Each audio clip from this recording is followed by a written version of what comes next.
Bonjour à tous et bienvenue sur la chaîne de Papier et de Rêve. Je suis Ursula et aujourd'hui je vais peindre avec vous la façade d'une maison londonienne. À l'heure où j'enregistre cette voix off, il neige encore à Stockholm. Le printemps est encore loin de montrer le bout de son nez ici, mais du coup je me rabats un peu sur les photos que j'ai en stock pour vous proposer cette aquarelle qui est une maison de Londres avec sa traditionnelle glycine accrochée sur sa façade. J'ai malheureusement fait une énorme erreur dans cette aquarelle, vous le verrez dans quelques minutes, mais je me suis dit qu'il y avait quand même beaucoup de choses intéressantes malgré tout et que donc du coup j'allais vous montrer cette vidéo de toute manière. Et mon objectif pour cette aquarelle était donc de vous montrer un peu comment simplifier des images qui peuvent paraître extrêmement compliquées et donc de les peindre un tout petit peu plus facilement. Donc pour cette première couche, je m'applique à placer les zones de couleur de manière très fondue et très douce pour qu'il n'y ait pas trop de contours trop nets et que je puisse donc construire le reste de mon image par-dessus. Je le dis assez souvent, mais la première couche, c'est vraiment pas une couche faite pour les détails. On est là pour vraiment donner les grandes lignes de la peinture et vraiment en faire le moins possible en fait au niveau du détail. Et la seule chose que je dois faire extrêmement attention ici, c'est bien sûr de conserver mes blancs blancs. Comme toutes les huisseries de cette maison sont blanches, c'est donc un travail un petit peu supplémentaire de bien faire attention à ce qu'elles restent blanches. Et c'est malheureusement ici que j'ai fait mon erreur en fait.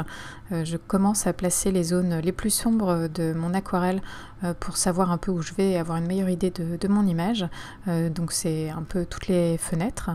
Et malheureusement, mon dessin n'était pas forcément encore très visible après ma première couche. Et ma fenêtre que je suis en train de peindre en ce moment est totalement de travers. Mais bon, c'est pas grave, c'est un détail. Et ça arrive, hein, voilà. Et je peux rien y faire, je peux rien changer maintenant. La couleur est beaucoup trop sombre. Et à vrai dire, je m'en suis rendu compte vraiment tout à la fin, une fois que j'avais rangé tout mon matériel, et que je regarde encore une fois mon aquarelle, je me dis « Ah mince, il y a une petite erreur là ».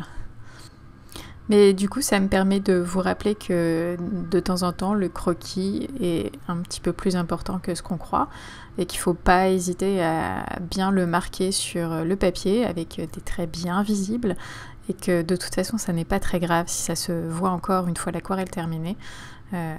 Il vaut mieux que ça se voit en fait et qu'il n'y ait pas d'erreur comme celle-ci.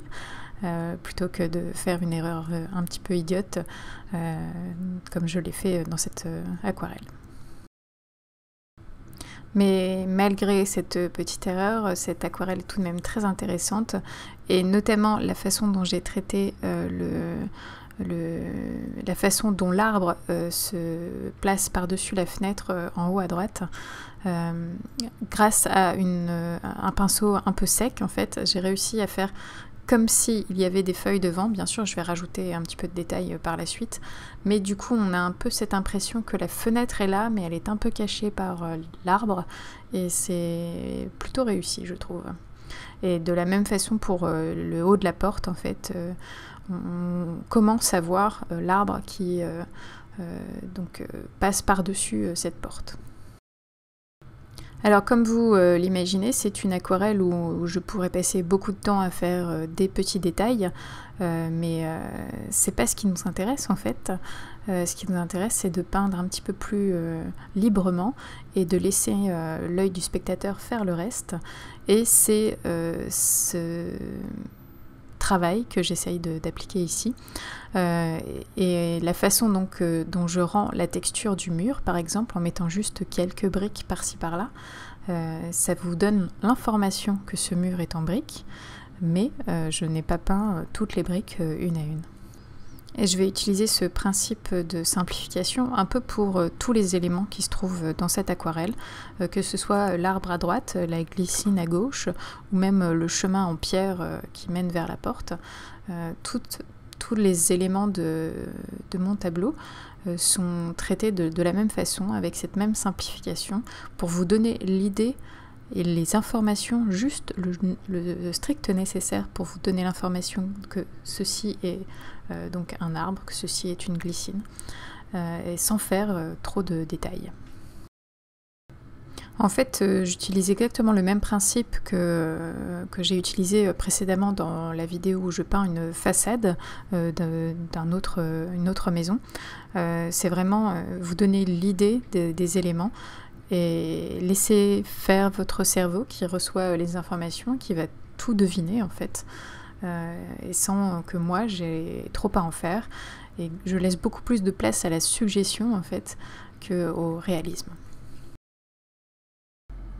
Alors je suis en train de rajouter une couche sur la couleur de mes glycines et je dois avouer que j'ai eu un petit peu de mal pour trouver la bonne teinte et la bonne façon de rendre les glycines. Mon premier lavis était constitué de bleu dinde d'entraîne et de lac de Garance rose, ce qui rend un violet absolument superbe, ça il n'y a aucun doute, mais il me manquait un petit quelque chose pour donner un peu plus de consistance en fait à ma glycine. Et en utilisant la couleur lavande qui est un peu opaque, ça m'a donné la consistance qui manquait en fait. Et j'ai pu aussi repasser un peu de couleur par-dessus la façade, la couleur de la façade, sans qu'il y ait trop de transparence en fait, puisque le lavande est opaque. Et ça a aussi ajouté un peu plus de texture et d'intérêt à ma glycine.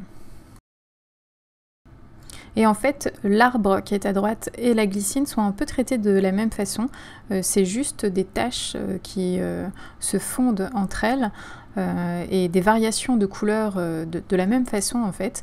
Dans mon arbre, j'ai des verts un peu plus clairs et des verts un peu plus foncés.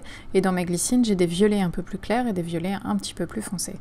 Et c'est la façon dont on va placer les taches qui vont identifier un peu plus les deux éléments. Donc avec l'arbre, je fais beaucoup plus de petites taches pour un petit peu signifier les feuilles. Et avec la glycine, je fais des taches un petit peu plus ovales en utilisant le plat de mon pinceau pour donner cet effet de grappe de fleurs que fait la glycine. Et pour les couleurs de l'arbre, j'ai utilisé du bleu dinde d'entraîne, un petit peu d'or de quinacridone et un peu de vert émeraude. Et comme ce bleu dinde d'entraîne se retrouve aussi dans la couleur de la glycine, ça donne une certaine unité en fait aux deux éléments et ça aide à la construction de mon image.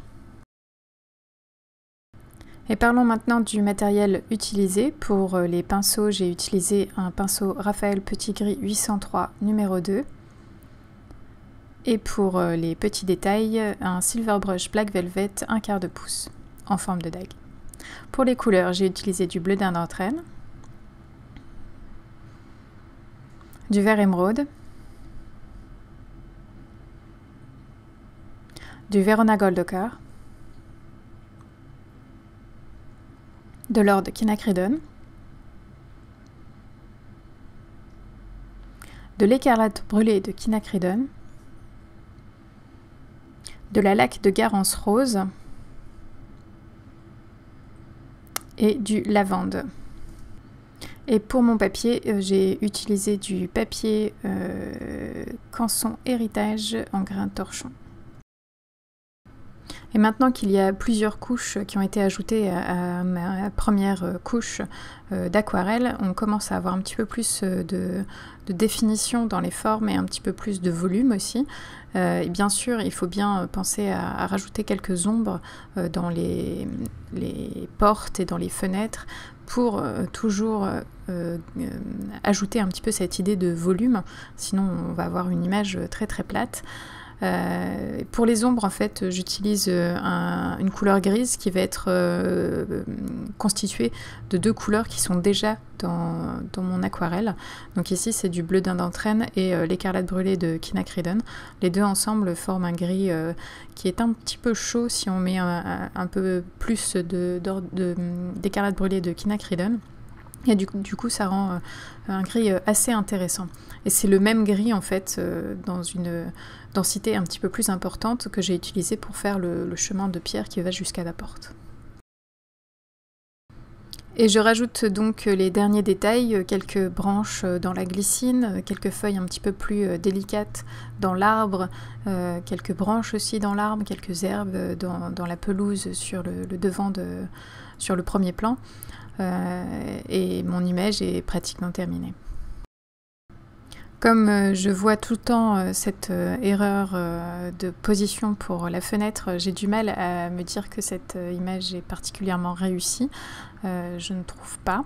Mais il y a quand même de très bons points, notamment la glycine qui, je trouve, avec cette dernière couche que je suis en train d'ajouter, commence à être très intéressante. Et j'aime aussi beaucoup la façon dont l'arbre passe par-dessus la fenêtre et la porte sur la droite. Je trouve cette partie très réussie. Il y aurait peut-être une petite chose à changer, mais il faudrait faire des tests avant. C'est la couleur de la façade, en fait. J'ai l'impression que c'est un peu la même valeur que la glycine. Alors, est-ce qu'une couleur un petit peu plus sombre mettrait un peu plus en valeur la glycine? Ce serait à essayer. Et cette vidéo est à présent terminée. Merci de l'avoir regardée jusqu'au bout. J'espère qu'elle vous a plu. N'hésitez pas à aller voir l'article du blog pour plus d'informations sur cette image. Et dites-moi ce que vous en pensez dans les commentaires. À bientôt.